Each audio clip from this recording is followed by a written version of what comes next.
अच्छा तमरजीत जी, ये बता दीजिए पहले तो कांग्रेस पार्टी को या आपको नाराजगी किस बात को लेकर है? भाजपा ने सीनियर विधायकों को मंत्री नहीं बनाया इसलिए आप लोग नाराज हैं, या 13 से बढ़ाकर 14 मंत्री बना दिए गए इसलिए आपकी नाराजगी है? अमरजीत नहीं आदित्य जी, देखिए, हाँ, विपक्ष की हर बात को नाराजगी के रूप में या विरोध के रूप में बिल्कुल नहीं देखना चाहिए।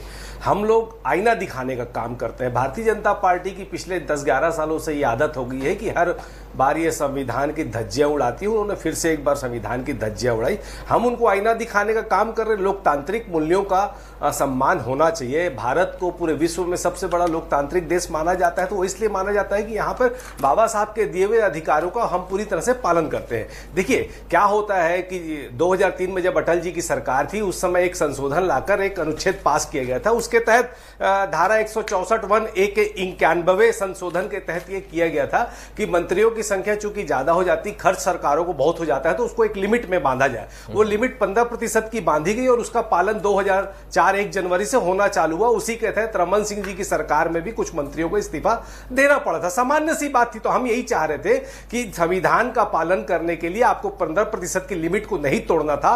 और उस 164(1)(a) का मतलब यह होता है कि आपके टोटल निर्वाचित लोगों का 15% लोगों को मंत्री बनाना है, मुख्यमंत्री मिला के।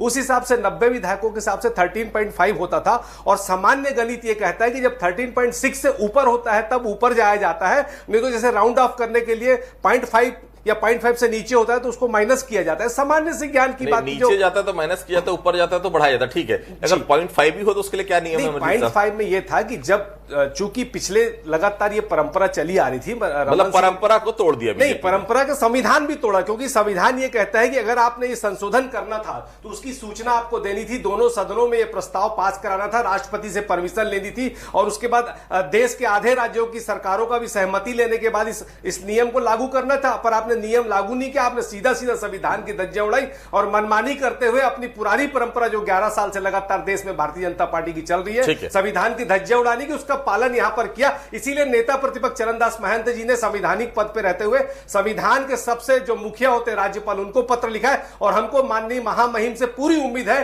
कि संविधान का पालन करवाना उनका दायित्व है, तो संविधान का पालन कराते हुए एक मंत्री से वो इस्तीफा लेने के लिए सरकार को निर्देशित करेंगे। जी, आप बहुत सीनियर लीडर